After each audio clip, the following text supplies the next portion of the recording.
너 정체가 뭐야? 내가 안고 있는 그 아이, 대체 누구 핏줄이야? 심장이 발밑으로 쿵 떨어지는 것 같았습니다. 5년 전 대를 잊지 못한다며 며느리에게 모진 소리를 퍼붓고 아들 내외를 한나란시에 떠나보낸 저였습니다. 그런데 그 녀석들의 무덤 앞에서 생전 처음 보는 초라한 여자가 내 죽은 아들의 어린 시절을 쏙 빼닮은 아이를 안고 서 있었죠. 나를 원망하듯 똑바로 쳐다보는 저 여자의 서늘한 눈빛이 오만했던 내 남은 인생을 송두리째 무너뜨릴 줄은 그땐 정말 몰랐습니다. 이바구 시작 전에 구독과 좋아요 부탁드리며 끝까지 함께 해주세요. 검은 정장을 입고 뒷좌석에 기대어 눈을 감자 차가운 빗소리가 차창을 무겁게 때렸습니다. 뼈가 시리도록 비가 내리는 날이었습니다. 벌써 5년입니다.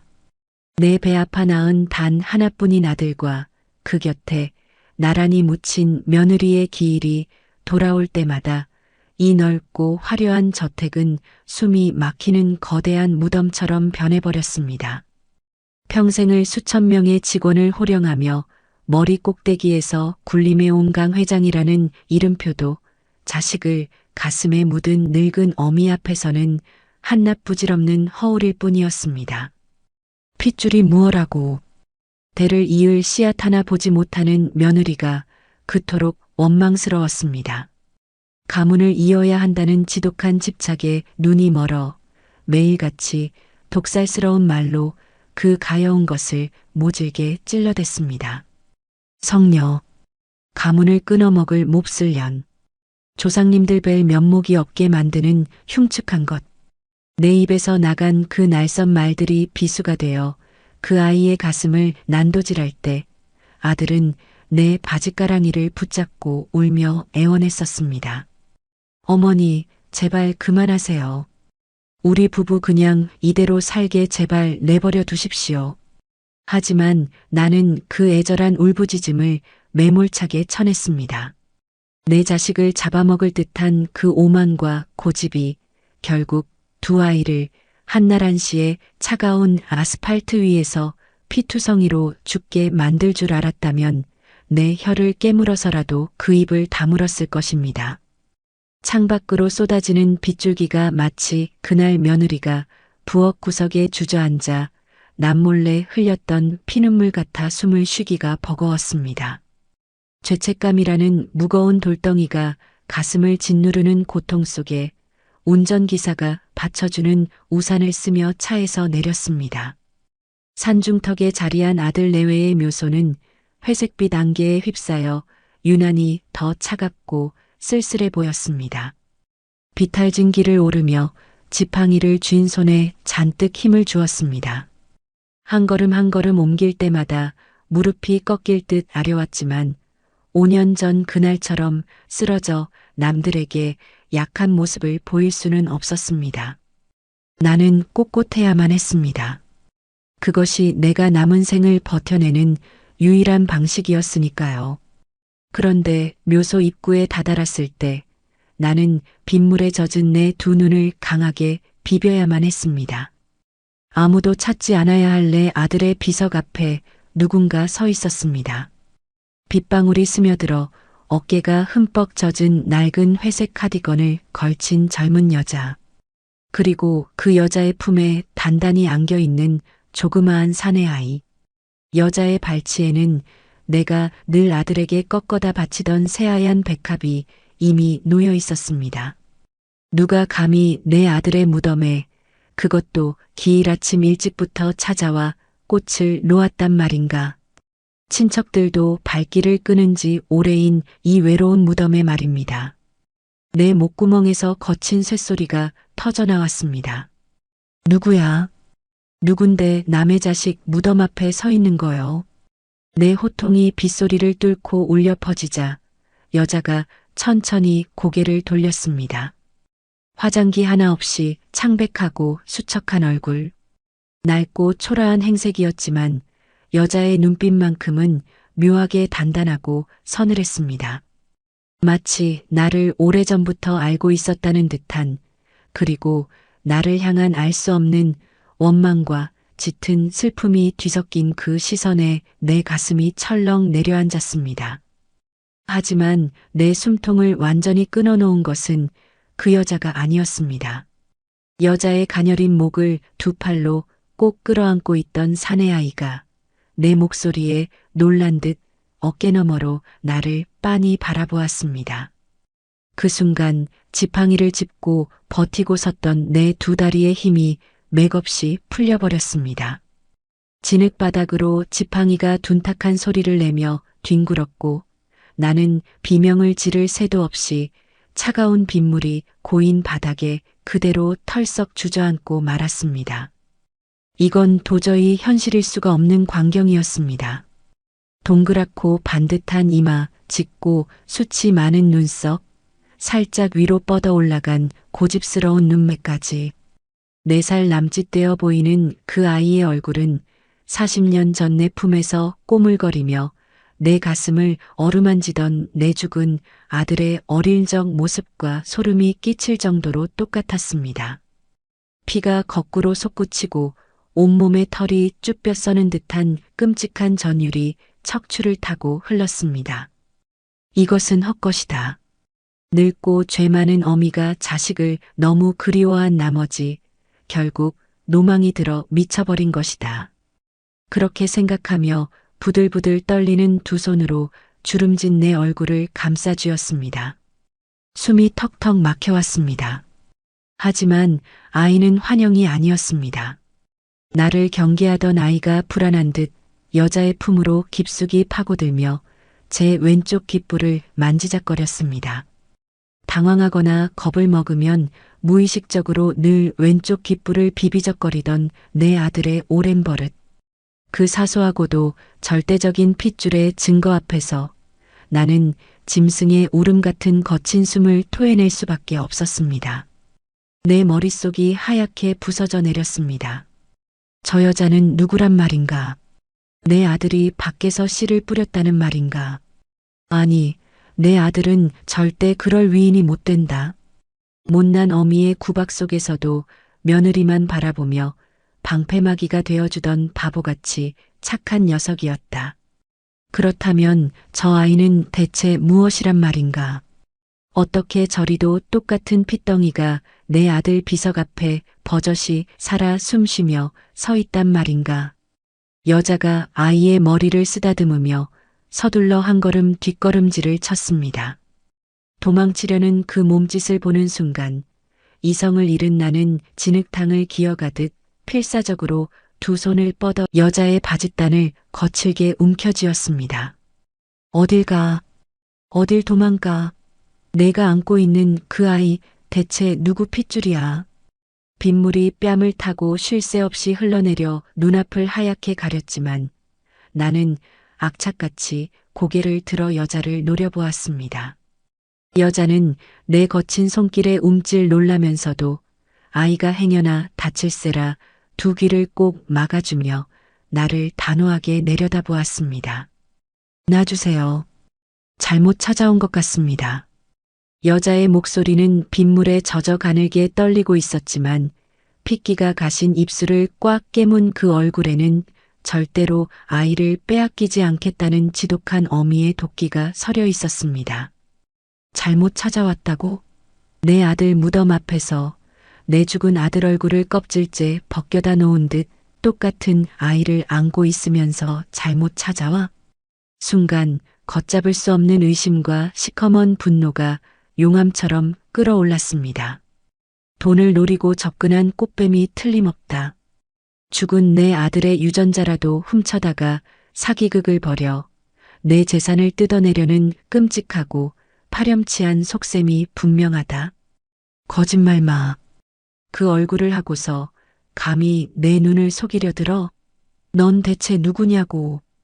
악에 바친 내 절규가 비석에 부딪혀 산산조각이 나며 산기슭을 울렸습니다.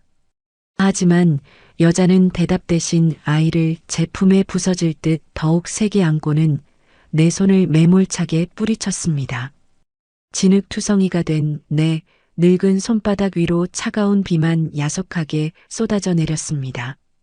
빗속으로 빠르게 멀어져가는 여자와 아이의 작은 뒷모습을 보며 나는 진흙바닥을 주먹으로 내리치며 가슴을 쥐어뜯었습니다. 내 아들의 핏줄이 살아있다. 영영 끊어져 버린 줄 알았던 우리 가문의 씨앗이 저 초라하고 천박해 보이는 여자의 품에서 숨을 쉬고 있다. 대체 5년 전 죽은 내 아들과 며느리에게 무슨 일이 있었던 걸까요? 저 여자는 내 아들의 숨겨진 과거일까요? 아니면 노인의 슬픔을 노리고 꾸며낸 끔찍한 악마일까요? 내 남은 목숨을 다 바쳐서라도 저 아이의 진짜 정체를 알아내고야 말 것입니다. 비에 젖은 상복을 입은 채 저택으로 돌아온 날 나는 도우미들의 부축마저 거칠게 뿌리쳤습니다. 뼈마디로 파고드는 한기 때문이 아니었습니다. 내 죽은 아들의 얼굴을 도둑질한 그 아이의 환영이 눈앞을 떠나지 않아 온몸이 통제할 수 없이 사시나무처럼 떨리고 있었습니다. 김비서, 당장 그 여자 찾아내. 무슨 수를 써서라도 내일 아침 내 책상 위에 그년 정체를 가져다 놓으란 말이야. 목에서 피비린내가 날 정도로 소리를 지르고 나서야 나는 서재 소파에 쓰러지듯 누웠습니다. 천장이 빙글빙글 돌았습니다. 핏줄. 우리 가문의 고귀한 핏줄을 족보도 없는 천박한 여자가 훔쳐갔다.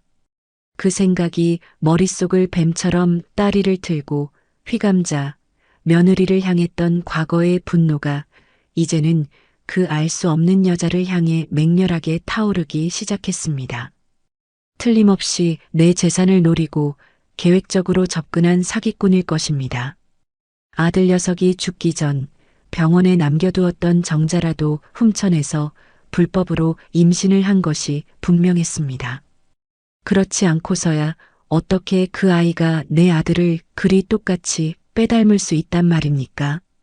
다음 날 아침 김 비서가 내민 서류 봉투를 낚아채듯 열어보았습니다. 이수진, 32살, 미혼모. 서류에 적힌 그녀의 삶은 처참했습니다. 산동네 곰팡이 핀 반지하 방에 살며 낮에는 식당 주방에서 설거지를 하고 밤에는 부업을 하며 그 아이 지훈이를 키우고 있었습니다. 하지만 내 두 눈을 의심하게 만든 건 그녀의 가난이 아니었습니다. 회장님, 이상한 점이 있습니다. 이수진 씨는 지난 5년간 단 한 번도 저희 그룹 쪽에 연락을 취하거나 금전을 요구한 기록이 없습니다. 주변 사람들에게도 아이 아빠는 죽었다고만. 김 비서의 말에 나는 서류를 책상 위로 거칠게 내던졌습니다. 소반전의 단서 앞에서 나는 잠시 혼란스러웠지만 평생을 의심과 통제로 살아온 나의 오만함은 곧바로 더 독한 결론을 만들어냈습니다. 어리석긴. 그래서 전현이 무서운 꽃뱀이라는 거야. 핏덩이 안고 와봐야 유전자 검사니 뭐니 시끄러워질 테니까. 아이 얼굴이 완벽하게 내 아들을 빼닮을 때까지 내 눈으로 보고 단박에 무너져 내릴 때까지 5년을 숨죽이고 기다린 거야. 아주 지독하고 영악한 년이라고. 나는 혀를 차며 자리에서 일어났습니다. 감히 내 머리 꼭대기에 올라앉아 내 지갑을 열려하는 그 요망한 수작을 내 손으로 직접 짓밟아 주어야 속이 풀릴 것 같았습니다. 그 길로 나는 수진이 일한다는 허름한 백반집을 찾아갔습니다. 기름때가 찌든 장판 바닥. 쉰내가 나는 식당 구석에서 수진은 앞치마를 두른 채 산더미 같은 뚝배기를 닦고 있었습니다. 최고급 비단 코트를 입고 식당 문을 열어젖힌 내 등장에 식당 안의 공기가 얼어붙었습니다. 나를 발견한 수진의 창백한 얼굴이 순식간에 굳어졌습니다. 고무장갑에서 뚝뚝 떨어지는 거품물이 그녀의 발등을 적시고 있었지만 그녀는 미동조차 하지 못했습니다. 나는 기사가 닦아놓은 의자에 앉지도 않은 채 들고 온 돈 봉투를 수진의 발밑으로 휙 던졌습니다. 툭 하고 두툼한 봉투가 낡은 타일 바닥에 떨어졌습니다. 얼마면 돼? 내 아들 씨를 훔쳐다 키운가? 그걸로 쳐줄 테니 당장 아이 내놓고 떨어져. 내 차가운 독설에 수진의 어깨가 움찔 떨렸습니다. 나는 그녀가 당장 돈 봉투를 주워들고 바닥에 엎드려 자비를 구하거나 더 많은 액수를 부르며 흥정할 거라 믿어 의심치 않았습니다. 그것이 내가 평생 보아온 가난한 자들의 천박한 본성이었으니까요. 어떻게 그 아이를 만들었는지 모르겠지만 감히 내 죽은 아들 얼굴을 방패 삼아 내 돈을 뜯어낼 심산이었다면 번지수를 잘못 짚었어. 난 내 핏줄이 아니면 이런 한 푼도 안 흘리는 사람이야.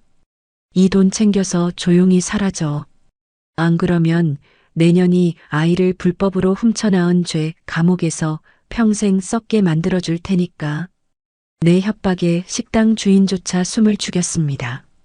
그런데 고개를 숙이고 있던 수진이 천천히 고무장갑을 벗더니 내 앞으로 다가왔습니다. 바닥에 떨어진 돈 봉투를 주워드는 그녀의 손끝이 파르르 떨리고 있었습니다. 거봐라, 결국 돈 앞에서는 본색을 드러내는 법이지. 나는 속으로 코웃음을 치며 그녀를 비웃었습니다. 하지만 수지는 돈 봉투를 열어보지도 않은 채 식당 탁자 위에 그것을 조용히 올려놓았습니다. 그리고는 핏기가 가신 입술을 질근 깨물며 나를 똑바로 쳐다보았습니다. 두려움에 떨면서도 절대 꺾이지 않으려는 그 단호하고 맑은 눈동자에 내 가슴 한구석이 묘하게 찔려왔습니다. 가져가십시오. 저는 회장님 돈 단 한 푼도 바란 적 없습니다. 뭐야? 이제 와서 액수가 적다 이거야? 지훈이는 제 아이입니다. 제가 배 아파 낳은 제 목숨입니다. 돈으로 아이를 사고 팔려는 분께는 더 이상 드릴 말씀 없습니다. 돌아가십시오. 그녀의 말은 작았지만 단단했습니다. 내 모욕적인 폭언 앞에서도 끝내 변명하지 않고 가난한 자신의 존엄을 지켜내는 그 모습. 순간 5년 전 내가 며느리를 향해 독설을 퍼부었을 때 묵묵히 눈물만 흘리며 입술을 깨물던 내 불쌍한 며느리의 얼굴이 수진의 얼굴 위로 겹쳐 보였습니다. 나는 알 수 없는 불안감과 억눌린 분노에 휩싸여 탁자를 주먹으로 내리쳤습니다. 내까짓 게 뭔데 나를 가르치려 들어. 천박한 몸으로 내 가문의 씨를 도둑질한 주제에 어디서 뻣뻣하게 고개를 쳐들어. 내 윽박지름에도 수지는 다시 뒤돌아 개수대 쪽으로 걸어갔습니다. 나의 모든 권력과 돈을 무용지물로 만들어버리는 그녀의 그 단호한 침묵이 나를 미치게 만들었습니다. 결국 나는 분을 이기지 못하고 식당을 빠져나왔습니다. 꽃뱀을 무참히 짓밟아주고 왔으니 속이 시원해야 마땅할 텐데 돌아오는 차 안에서 내내 내 가슴은 천근만근 무거웠습니다. 돈을 바란 적이 없다며 나를 똑바로 쳐다보던 수진의 눈빛, 그리고 나를 향해 웅크리며 제 왼쪽 귓불을 만지작거리던 내 아들을 쏙 빼닮은 그 아이의 얼굴. 왜 마음이 이토록 지옥불에 떨어지는 것 같을까? 만약 그녀의 말이 사실이라면, 만약 그녀가 돈을 바라고 접근한 것이 아니라면, 대체 저 여자는 왜 내 아들의 아이를 낳아 그 지독한 가난 속에서 홀로 키우고 있는 것일까요? 생각이 꼬리를 물수록 내 머릿속은 5년 전 그 지옥 같았던 식당방의 기억으로 나를 강제로 끌고 들어갔습니다. 내가 기어이 외면하려 했던 내 손으로 직접 파묻은 끔찍한 업보의 시간이었습니다. 그날도 밖에는 음산한 비가 내리고 있었습니다. 넓은 다이닝룸, 최고급 도자기에 정성스레 담긴 전복죽을 내오던 며느리의 손끝은 불쌍하리만치 파르르 떨리고 있었습니다. 결혼한 지 3년이 넘도록 아이를 갖지 못한다는 이유로 나는 그 가여운 아이를 사람 취급조차 하지 않았습니다. 식모들 앞에서도 대놓고 면박을 주며 짐승만도 못한 취급을 했지요. 치워. 내년이 끓인 걸 먹고 내 명줄이 길어지겠어? 대도 못 잇는 성녀 주제에 어디서 감히 시어미 밥상에 손을 올려. 내 호통과 함께 허공을 가른 뜨거운 죽그릇이 며느리의 발치에서 요란하게 박살이 났습니다. 하얀 죽이 튀고 날카로운 도자기 파편이 며느리의 얇은 치맛자락을 뚫고 종아리에 박혔습니다. 붉은 피가 스며 나오는 것을 두 눈으로 똑똑히 보면서도 내 입에서는 독사 같은 저주가 멈추지 않았습니다. 조상님들 뵐 면목이 없다. 내 집안의 씨를 말려 죽일 몹쓸 년. 당장 내 아들 곁에서 떨어져 나가지 못해? 내년이 찰거머리처럼 들러붙어 있으니 내 아들 앞길에 막아 끼는 거 아니야. 그 모진 말들이 심장에 비수가 되어 꽂혔을 텐데도 며느리는 피가 흐르는 맨 무릎으로 유리 파편 위에 꿇어 앉았습니다. 그리고는 두 손이 찢어지는 것도 모른 채 허겁지겁 바닥을 닦으며 짐승처럼 오열했습니다. 어머니, 잘못했습니다. 제가 다 잘못했어요. 제가 더 노력하겠습니다. 제발 내치지만 말아주세요. 그 처절한 울부짖음. 두 손을 싹싹 비비며 내 발등에 눈물을 뚝뚝 흘리던 그 가여운 희생과 굴복을 나는 싸늘하게 짓밟았습니다. 퇴근하고 돌아와 그 참상을 본 아들이 며느리를 끌어안고 내게 제발 그만하시라며 피를 토하듯 소리쳤을 때 나는 오히려 두 사람을 향해 평생 지워지지 않을 대못을 박았습니다. 차라리 둘 다 내 눈앞에서 사라져버리라고 말입니다. 그리고 며칠 뒤 두 아이는 정말로 싸늘한 주검이 되어 내 눈앞에서 영영 사라져버렸습니다. 아, 짐승 같은 비명이 내 늙은 입술을 뚫고 터져나왔습니다. 소파 팔걸이를 부여잡고 무너져 내린 나는 가슴을 퍽퍽 소리가 나도록 쳐댔습니다. 숨을 쉴 수가 없었습니다. 내가 죽였다. 내 오만과 지독한 핏줄에 대한 집착이 내 착한 아들과 며느리를 그 차가운 아스팔트 위에서 피투성이로 죽게 만들었다. 그 죄책감의 구렁텅이에서 허우적대고 있을 때 굳게 닫혀있던 서재문이 열리며 김 비서가 다급한 얼굴로 뛰어들어왔습니다. 그의 손에는 어제 미처 다 파악하지 못했다던 수진의 추가 뒷조사 서류가 들려 있었습니다. 회장님, 이수진 씨에 대해 누락된 사실이 있었습니다. 이 여자, 지난 5년간 그냥 숨어 산 게 아니었습니다. 김 비서의 떨리는 목소리에 나는 간신히 고개를 들었습니다. 눈물이 범벅된 내 얼굴을 보며 흠칫 놀란 김 비서가 마른 침을 삼키며 서류를 내밀었습니다. 사채업자들에게 쫓기고 있었습니다.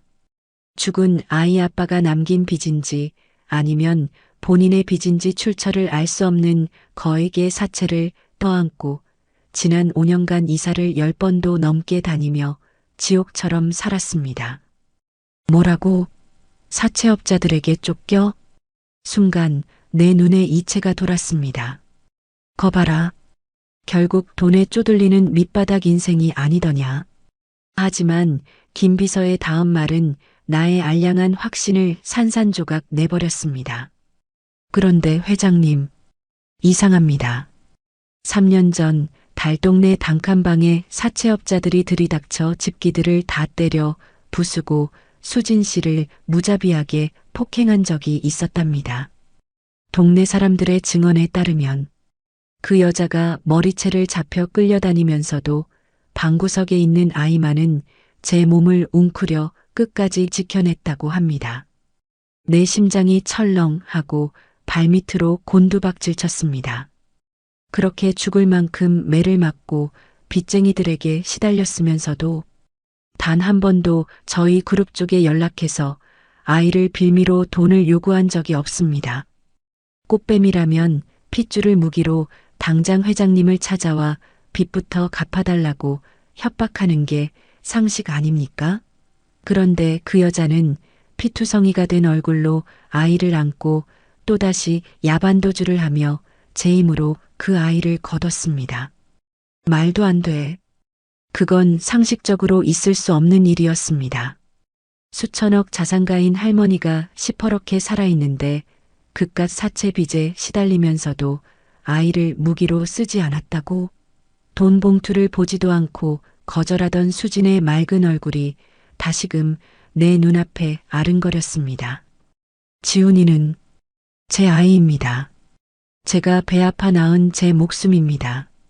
그녀의 그 단호한 목소리가 이제는 날카로운 바늘이 되어 내 온몸의 혈관을 찔러댔습니다. 몸이 사시나무처럼 떨려왔습니다. 만약, 정말로 만약에 그 아이가 내 죽은 아들의 진짜 핏줄이라면, 그렇다면 나는 5년 전 며느리에게 한 짓도 모자라 내 핏줄을 지키기 위해 피투성이가 되어가며 그 지옥을 버텨낸 가여운 어미에게 또다시 돈 봉투를 던지며 짐승 취급을 한 것이 아닙니까? 안 돼. 그럴 리가 없어. 내 아들이 밖에서 그런 짓을 했을 리가 없어. 나는 미친 사람처럼 서류를 허공에 찢어 던졌습니다. 눈앞이 하얗게 전멸했습니다. 더 이상 이 지독한 의심과 불안 속에서 단 1분 1초도 숨을 쉴 수가 없었습니다. 진실을 알아야겠습니다. 내 눈으로 직접 확인하지 않고서는 이 지옥 같은 업보의 사슬에서 벗어날 수 없었습니다. 나는 바닥에 주저앉은 채로 김비서의 바짓가단을 미친 듯이 움켜쥐었습니다. 김비서, 당장 가서 그 아이 머리카락이든 칫솔이든 훔쳐와. 내 아들이 쓰던 유품하고 당장 유전자 검사 의뢰해. 누구도 모르게, 쥐도 새도 모르게 당장 해오란 말이야. 내 비명 같은 명령에 김비서가 황급히 방을 빠져나갔습니다. 넓고 텅 빈 서재에 홀로 남겨진 나는 찢어진 서류 조각들이 흩어진 바닥을 기어다니며 짐승처럼 앓는 소리를 냈습니다. 벽에 걸린 낡은 괴종시계의 초침 소리가 마치 내 목을 조르는 사형 집행인의 발소리처럼 귓가를 때렸습니다. 유전자 검사 결과를 기다리는 그 피 말리는 시간 동안 나는 미친 사람처럼 저택구석에 자물쇠가 채워진 별채 창고로 향했습니다. 내 아들의 과거, 혹은 내 아들이 밖에서 만났을지도 모를 그 여자에 대한 단 한 줌의 단서라도 찾아내야만 미쳐버릴 것 같은 숨통이 트일 것 같았으니까요. 회장님, 창고는 먼지가 많습니다. 저희가 찾겠습니다. 뒤따라온 도우미들을 매몰차게 물리고 육중한 창고 문을 걸어 잠갔습니다. 퀴퀴하고 서늘한 공기가 폐부를 찌르자 5년 전 아들 내외가 죽고 난 뒤 꼴도 보기 싫다며 거칠게 쓸어다 처박아 둔 유품 박스들이 산더미처럼 쌓여 있는 것이 보였습니다. 나는 떨리는 두 손으로 박스에 붙은 청테이프를 미친 듯이 뜯어냈습니다. 손톱이 부러지고 손끝에서 붉은 피가 배어 나왔지만 통증조차 느껴지지 않았습니다. 내 아들의 다이어리, 낡은 수첩, 지갑, 혹시라도 다른 여자의 사진이나 흔적이 남아있지 않을까 서류 더미를 파헤치는 내 모습은 흡사 무덤을 파헤치는 야차와도 같았을 것입니다. 하지만 아들의 유품 속에는 그 어떤 여자의 흔적도 없었습니다. 오직 아내를 향한 사랑과 어머니인 나를 향한 버거운 두려움만이 행간에 묻어 있을 뿐이었습니다. 허탈감에 무릎이 꺾이려던 찰나 구석에 처박힌 자그마한 상자 하나가 내 시선을 딸이 틀듯 붙잡았습니다. 그것은 생전 며느리가 제 목숨처럼 품고 다니던 낡은 반지꼬리였습니다. 가문을 잊지 못하는 쓸모없는 년이라며 내가 매몰차게 뺨을 올려붙일 때마다 그 가여운 아이는 저 반지꼬리를 끌어안고 구석에서 소리 죽여 울곤 했었지요. 떨리는 손으로 반지꼬리 뚜껑을 열었습니다. 엉켜있는 실타래와 바늘들을 걷어내자 바닥면이 미세하게 들떠있는 것이 보였습니다. 이중으로 된 비밀 공간. 숨을 헐떡이며 그 얇은 나무 판자를 뜯어내는 순간 그 안에서 곱게 접힌 서류 봉투와 손때가 까맣게 탄 작은 일기장 하나가 툭 떨어졌습니다. 바닥에 주저앉은 채 서류 봉투를 열어젖힌 내 두 눈이 튀어나올 듯 커졌습니다. 가장 먼저 눈에 들어온 굵은 궁서체의 제목. 대리모 약정서. 머리를 커다란 망치로 얻어맞은 듯 귓가에서 이명소리가 미친 듯이 울려 퍼졌습니다. 대리모. 내 며느리가, 그 미련하고 착해 빠진 아이가 대리모를 들였다고? 사시나무 떨듯 떨리는 손으로 서류의 다음 줄을 읽어내려갔습니다. 의뢰인 강민우, 윤지수, 대리모 이수진. 식당에서 앞치마를 두른 채 내 돈 봉투를 거절하던 그 단단하고 서늘한 여자의 이름이 내 아들 부부의 이름 옆에 선명하게 붉은 인주와 함께 찍혀 있었습니다. 그 순간 핏기가 가신 내 입술에서 짐승의 앓는 소리 같은 비명이 새어나왔습니다. 아들이 밖에서 바람을 피운 것이 아니었습니다. 나를 속이려 든 꽃뱀도 아니었습니다. 그것은 내 지독한 핍박과 학대를 견디다 못한 내 불쌍한 아들과 며느리가 어머니의 그 끔찍한 핏줄 집착을 채워주기 위해 마지막으로 선택했던 피눈물 나는 동아줄이었습니다. 숨이 턱턱 막혀오는 고통 속에서 나는 며느리의 낡은 일기장을 펼쳤습니다. 눈물이 툭툭 떨어져 번진 글씨들이 마치 5년 전 죽은 며느리가 살아서 내게 말을 거는 듯 생생하게 눈앞에 날아와 꽂혔습니다. 어머니의 매질보다 대가 끊겨 집안에서 쫓겨나는 것이 더 두렵습니다. 하늘이 저주한 제 몸을 대신해 착한 수진 씨가 우리 부부의 생명을 대신 품어주기로 했습니다. 이 아이만 무사히 태어나 준다면 저는 어머니 손에 맞아 죽어도 더 이상 여한이 없습니다. 가슴을 쥐어뜯었습니다. 내가 그 아이들을 벼랑 끝으로 등 떠밀었던 것입니다. 일기장을 넘기는 내 손가락이 경련을 일으키며 뒤틀렸습니다. 일기장의 마지막 페이지, 아들 부부가 교통사고로 세상을 떠나던 바로 그날 아침에 쓰인 글씨가 나타났습니다. 수진 씨에게 남편과 함께 장금을 치르러 가는 길입니다. 조금만 더 기다리면 우리 아기를 따뜻하게 품에 안을 수 있습니다. 수진 씨에게 평생 은혜를 갚으며 살겠습니다. 그 페이지를 끝으로 일기장은 영원히 멈춰 있었습니다. 세상이 거꾸로 뒤집히는 것 같았습니다. 사고 당일 두 아이는 도망치려던 것이 아니라 수진과 뱃속의 핏줄을 보러 가던 길이었던 것입니다. 퍼즐이, 그 잔혹하고 슬픈 운명의 퍼즐이 완벽하게 맞춰졌습니다. 의뢰인인 아들 부부가 사고로 죽어버렸습니다. 대리모였던 수진은 장금은커녕 병원비조차 받지 못했을 것입니다.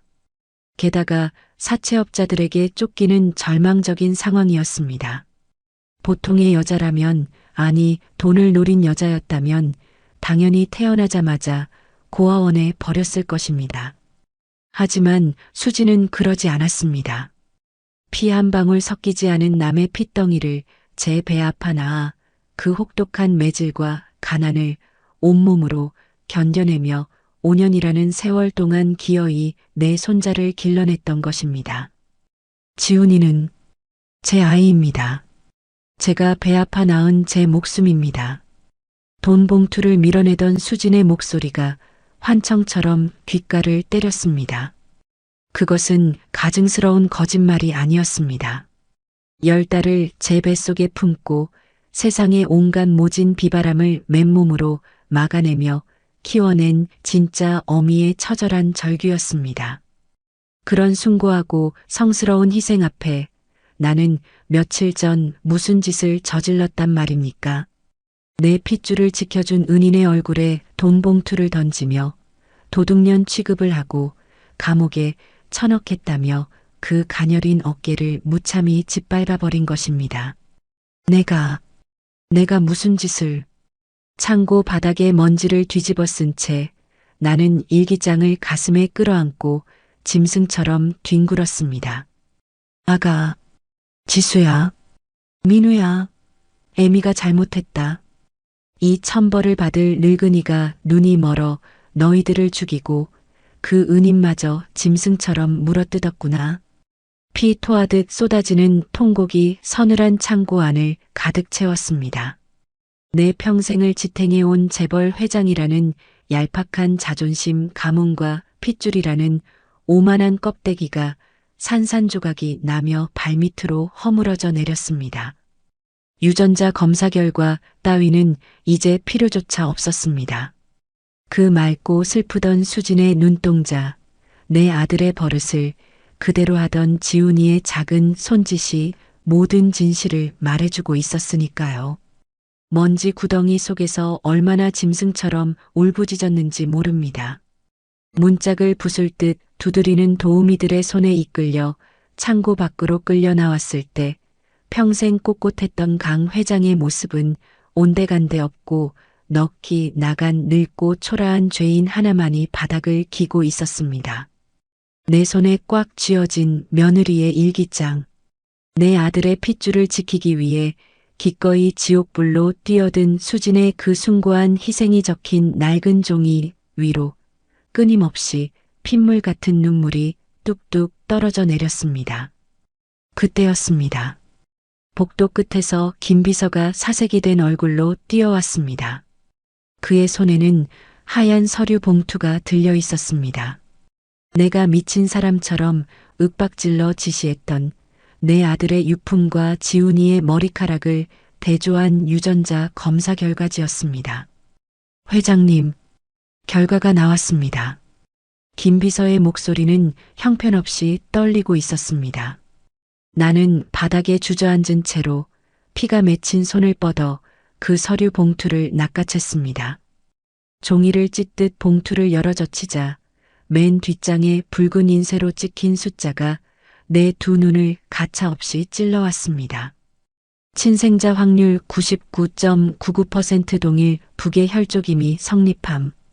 숫자를 확인하는 순간 꺽 하는 기괴한 숨통 끊어지는 소리가 내 입에서 터져 나왔습니다.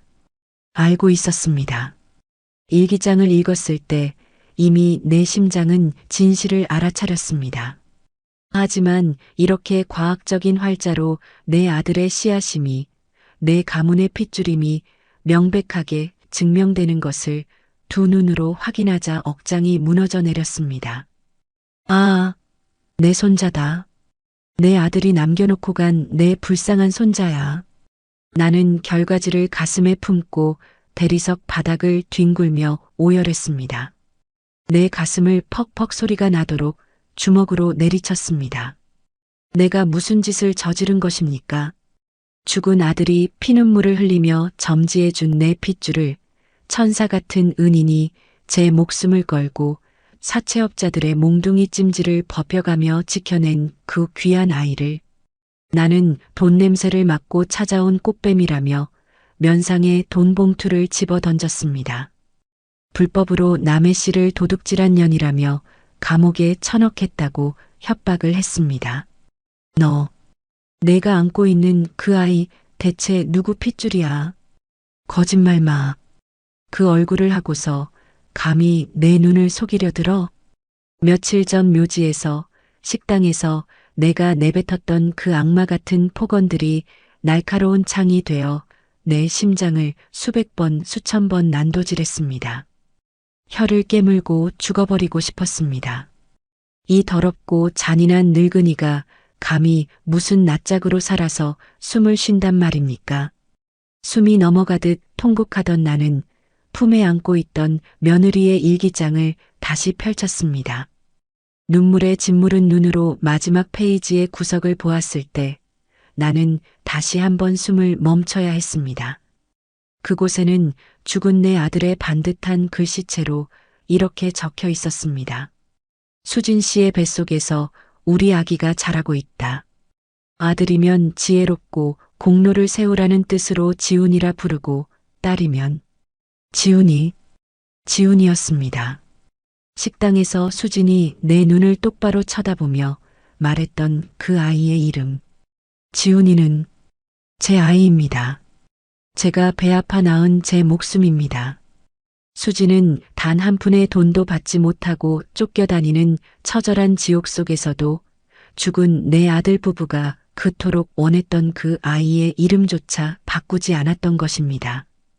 부모가 남긴 단 하나의 흔적인 그 이름을 5년 동안 가슴에 품고 행여나 내 가문의 핏줄이 상할세라 제 몸이 부서져라 막아내며 키워온 것입니다.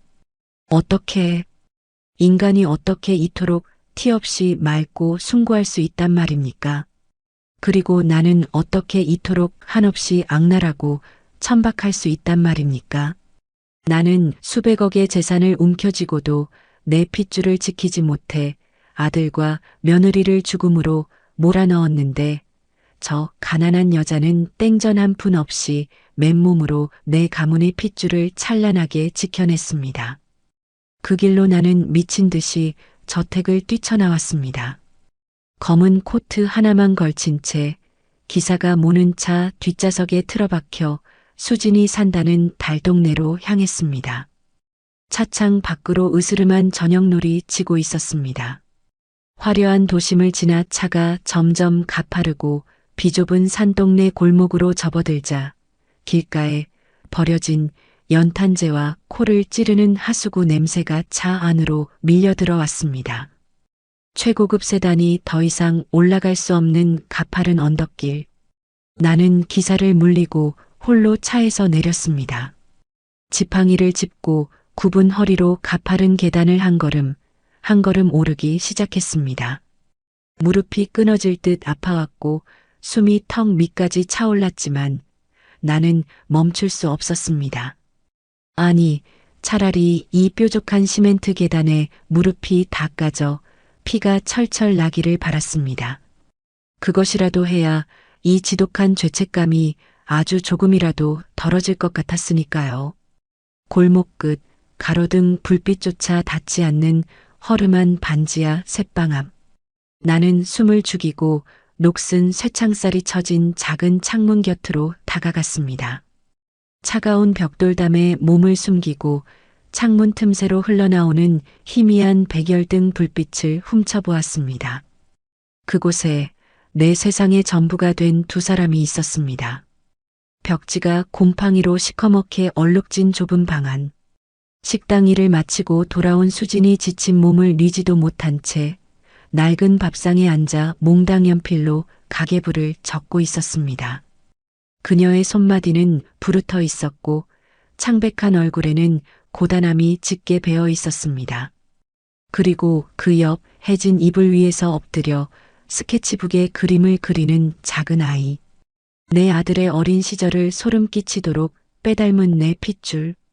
지훈이었습니다. 엄마, 이거 봐. 내가 우리 집 그렸어.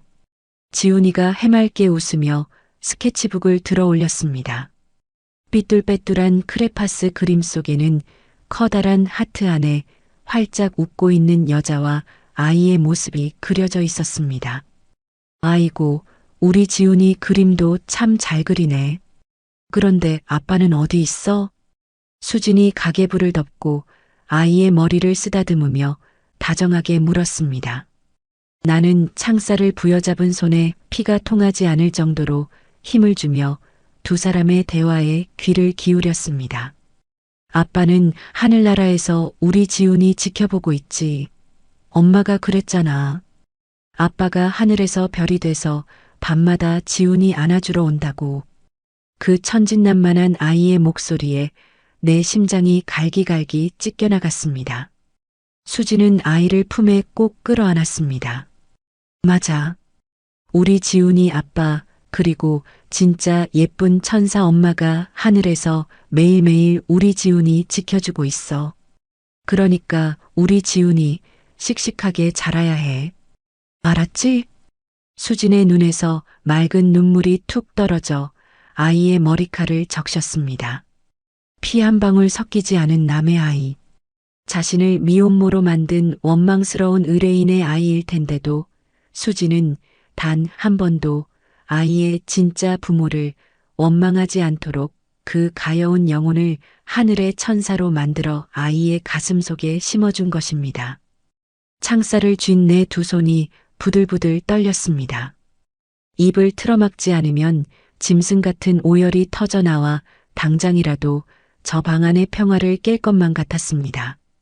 나는 차가운 시멘트 바닥에 털썩 무릎을 꿇고 말았습니다.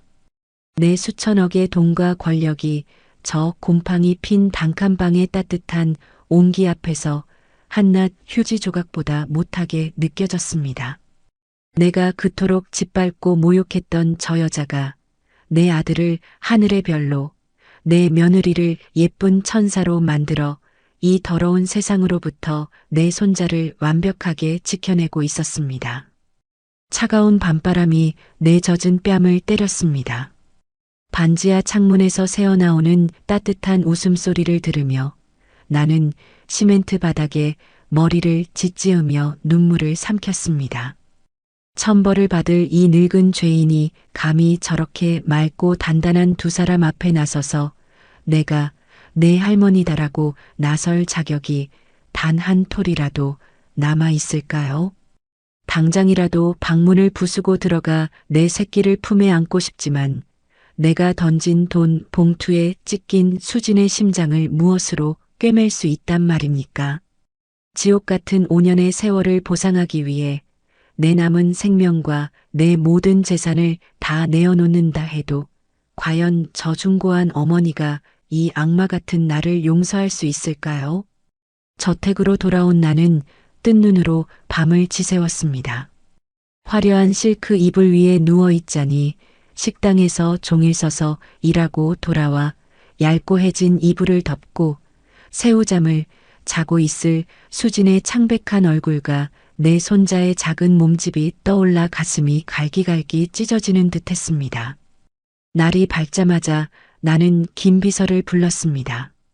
김비서, 당장 수진이를 괴롭히는 그 사채업자 놈들부터 찾아가. 이자까지 쳐서 그깟 빚 다 갚아버리고 다시는 그 근처에 얼씬도 못하게 뼈도 못 추리게 밟아놔. 그리고 그 여자가 빚을 지게 된 차용증과 장부 싹 다 내 앞에 가져와. 김비서가 황급히 뛰어나간 후 나는 거실을 서성이며 피가 마르는 시간을 보냈습니다. 대체 죽은 내 아들 부부가 잔금을 치르러 가다가 변을 당했으니 수지는 돈 한 푼 받지 못한 채 거리에 나앉았을 것입니다. 하지만 그렇게 쫓기는 와중에도 왜 고아원에 아이를 맡기지 않고 그 무서운 사채까지 끌었으며 지옥불로 걸어 들어갔단 말입니까? 몇 시간 뒤 사채업자들의 아지트를 쓸어버리고 돌아온 김비서의 손에는 피 묻은 차용증과 장부들이 들려 있었습니다.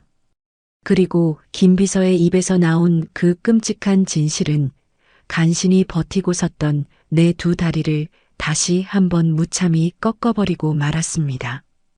회장님, 이수진 씨가 처음 사채를 쓰게 된 이유를 확인했습니다.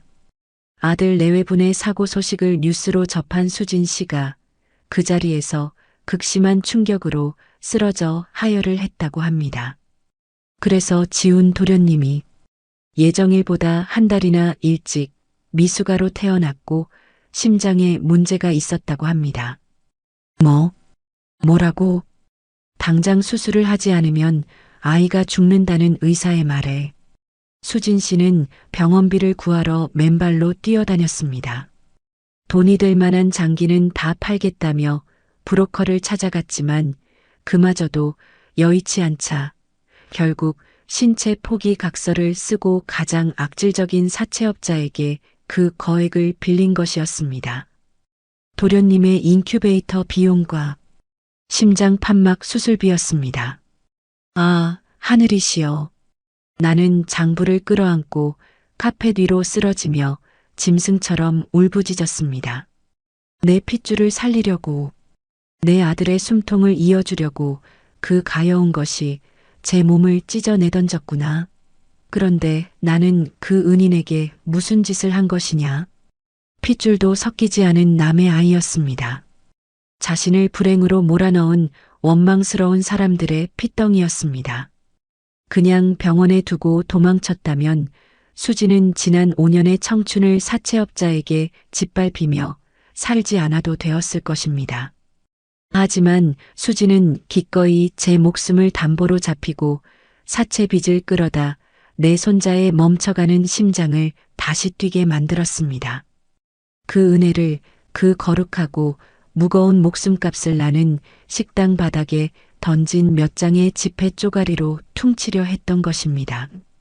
숨이 넘어가듯 통곡하던 나는 비틀거리며 자리에서 일어났습니다. 도저히 이 화려한 지옥 같은 집구석에 단 1분 1초도 앉아 있을 수가 없었습니다. 그 길로 나는 다시 수진의 동네로 향했습니다. 이번에는 내가 회장이라는 사실을 들킬까 두려워 가장 허름한 외투를 걸치고 모자를 깊게 눌러쓴 채였습니다. 골목 모퉁이에 숨어 쥐죽은 듯 서 있자니 얼마 지나지 않아 낡은 유치원 가방을 맨 지훈이의 손을 잡고 언덕을 오르는 수진의 모습이 보였습니다. 매서운 칼바람이 부는 날씨였습니다. 수진은 자신이 입고 있던 얇은 카디건마저 벗어 지훈이의 작은 몸을 꽁꽁 싸매주고는 정작 자신은 맨바람을 맞으며 연신 기침을 해대고 있었습니다. 그녀의 발을 내려다보던 나는 심장이 덜컥 내려앉았습니다. 지훈이의 운동화는 때 하나 없이 하얗고 깨끗하게 빨아 신겼는데 수진이 신고 있는 구두는 밑창이 다 달아 비틀어지고 뒤꿈치가 다 까져 피딱지가 앉아 있었습니다. 자신은 피를 흘리며 가시밭길을 걸으면서도 아이의 발에는 가장 깨끗한 길만 내어주고 싶었던 그 미련하고도 숭고한 어미의 마음. 나는 골목 전봇대 뒤에 숨어 입을 틀어막고 소리 없는 오열을 토해냈습니다. 당장이라도 달려가 내 외투를 벗어 그 가녀린 어깨에 덮어주고 내 손자를 품에 안고 엉엉 울고 싶었지만 나 같은 죄인이 감히 그 성스러운 모정에 끼어들 자격이 없었습니다. 그날부터 나는 매일 수진의 주변을 맴돌았습니다.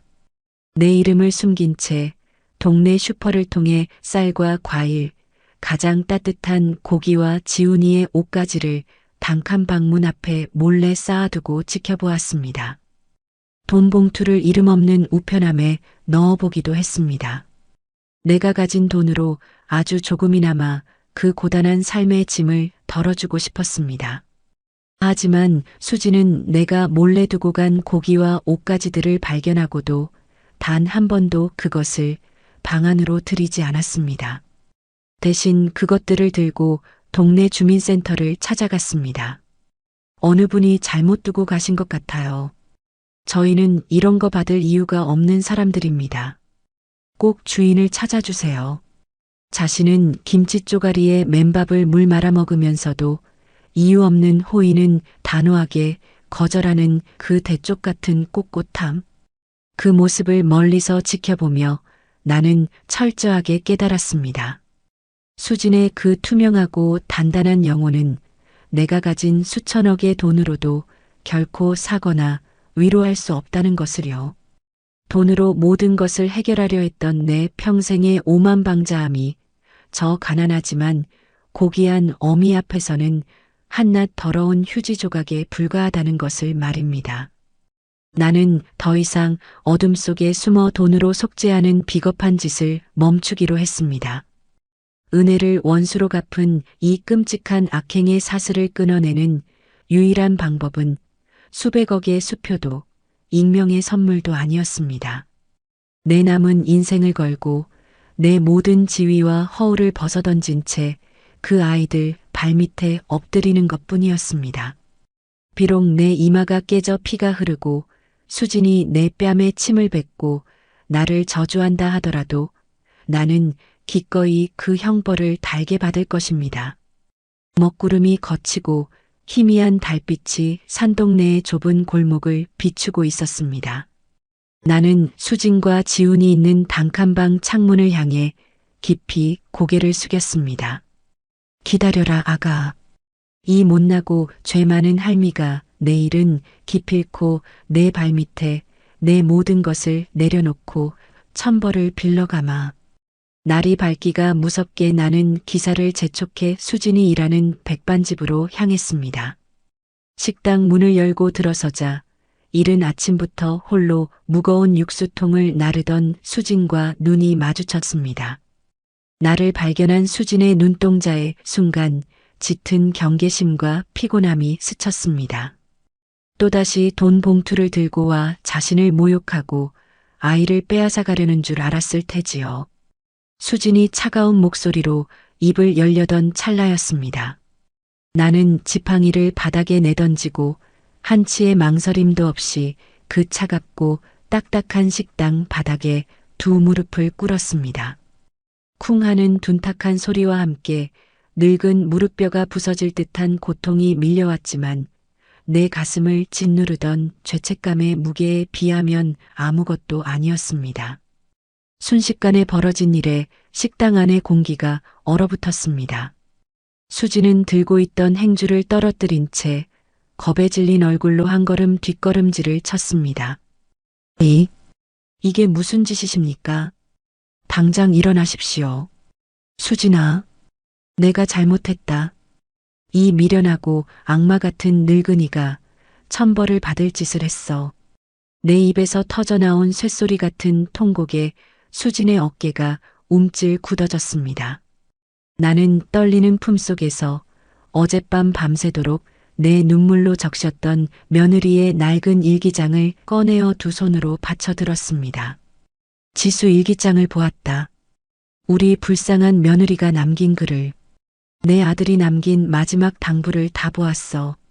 내가 내 핏줄을 지키기 위해 무슨 짓을 겪었는지, 그 지옥 같은 사채업자들 밑에서 어떻게 내 새끼의 심장을 살려냈는지. 이 눈이 먼 죄인이 이제야 다 알게 되었어. 일기장을 보는 순간 수진의 두 눈이 커다랗게 흔들렸습니다. 5년 동안 가슴 깊숙한 곳에 꽁꽁 묻어두었던 누구에게도 말하지 못하고 홀로 감내해야 했던 그 끔찍한 진실을 누군가 알아주었다는 충격. 바위처럼 단단하게 버티고 있던 수진의 얼굴이 일그러지기 시작하더니 핏기가 가신 입술 틈으로 참을 수 없는 신음이 새어나왔습니다. 용서해라. 내 아들 부부가 너에게 가다가 그렇게 허망하게 죽었을 때 내가 얼마나 무섭고 막막했을지 짐작조차 가지를 않는다. 병원에 혼자 내버려져서 그 핏덩이를 안고 쫓겨다닐 때 내가 너를 찾아 돌보았어야 했는데 내가 눈이 멀어 너를 짐승처럼 짓밟았구나. 나를 때려라. 침을 뱉고 내 머리채를 쥐어뜯어라. 내 분이 풀릴 때까지 내 목숨을 가져가도 좋다. 나는 바닥에 이마를 찌으며 피를 토하듯 오열했습니다. 내 진심 어린 참회 앞에 결국 수진의 가슴 속에 5년간 겹겹이 쌓여있던 지독한 한의 둑이 처참하게 무너져 내렸습니다. 이제 와서 알아주시면 대체 무슨 소용이 있습니까? 수진의 날카로운 절규가 식당 안을 찢어질 듯 울렸습니다. 그녀는 짐승처럼 울부짖으며 내 앞으로 다가와 주저앉았습니다. 두 손으로 제 가슴을 미친 듯이 퍽퍽 치며 토해내는 그 처절한 원망에 내 심장도 갈기갈기 찢겨나갔습니다. 미안하다. 돈이 목적이었다면 당장 고아원에 버렸을 겁니다. 하지만 사모님이 일기장에 제 걱정을 보셨다면서요. 저한테 그토록 따뜻하게 대해주셨던 분들의 마지막 남은 생명인데 어떻게 버립니까? 제가 배가 고파 수돗물로 배를 채울지언정 우리 지훈이만큼은 남부럽지 않게 키우겠다고 이 악물고 버텼습니다. 그런데 그런 저한테 돈 봉투를 던지며 꽃뱀 취급을 하시다니요. 불법으로 씨를 도둑질했다며 감옥에 쳐넣겠다고 하시다니요. 수지는 두 손으로 얼굴을 감싸 쥔 채 바닥에 엎드려 통곡했습니다. 짐승의 울음소리 같은 한 맺힌 어미의 피눈물이었습니다. 나는 차마 고개를 들지 못하고 수진의 치맛자락을 부여잡은 채 끊임없이 눈물만 쏟아냈습니다. 어떤 변명도 할 수 없는 나의 완벽하고도 끔찍한 죄였습니다. 그런데 한참을 미친 듯이 울부짖던 수진의 입에서 예기치 못한 슬프고 애달픈 고백이 터져 나왔습니다. 나를 향한 저주와 원망으로 끝날 줄 알았던 그녀의 눈물이 죽은 내 아들 부부를 향한 지독한 그리움과 그동안 홀로 견뎌야 했던 공포로 변해 흘러넘치고 있었습니다. 무서웠어요. 너무 무서웠단 말이에요, 회장님. 우리 지훈이가 밤새 열이 펄펄 끓을 때마다 사채업자들이 문을 부수고 들어와 행패를 부린 때마다 제가 잘못되면 우리 아이는 어쩌나 무서워서 매일 밤 숨죽여 울었습니다. 저 진짜 너무 힘들었어요. 그것은 강인한 미혼모에 가면 뒤에 숨어있던 27 어린 나이에 홀로 지옥을 감당해야 했던 가녀린 여자의 처절한 속마음이었습니다. 그 말을 듣는 순간 나는 더 이상 참지 못하고 무릎걸음으로 다가가 바닥에 엎드려 우는 수진을 내 품에 꽉 끌어안았습니다. 아이고, 이 가여운 것아. 내가 얼마나 무서웠을꼬. 내가 얼마나 추웠을꼬.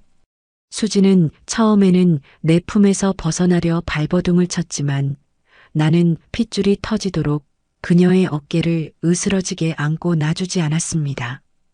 내 젖은 뺨을 그녀의 젖은 뺨에 비비며 5년간 그녀가 받았을 상처를 모두 내 눈물로 씻어내겠다는 듯이 울부짖었습니다. 내가 잘못 살았다. 돈이 최고인 줄 알고 핏줄이 최고인 줄 알고 오만하게 남을 짓밟고 살았던 이 늙은이를 제발 용서해 다오. 내가 아니었다면 내 아들의 흔적은 이 세상에서 영영 사라졌을 것이다. 피 한 방울 안 섞인 너만이 진짜 내 가문을 지키고 내 새끼를 품어준 유일한 은인이다. 내 진심 어린 눈물과 품속의 온기가 전해졌을까요? 나를 밀어내던 수진의 저항이 서서히 잦아들더니 어느새 내 어깨에 얼굴을 묻고는 어린아이처럼 소리내어 엉엉 울기 시작했습니다.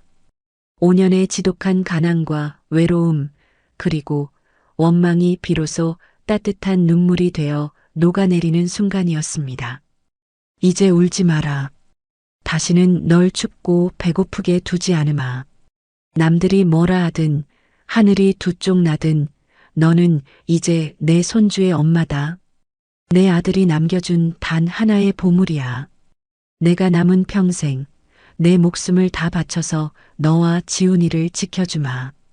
식당 바닥에 서로를 끌어안고 뒹구는 두 여자의 통곡 소리에 식당 주인도 비서들도 모두 고개를 돌린 채 눈물을 훔치고 있었습니다. 바깥에는 어느새 먹구름이 걷히고 따사로운 아침 햇살이 창문을 넘어와 수진과 나의 등을 포근하게 감싸 안고 있었습니다.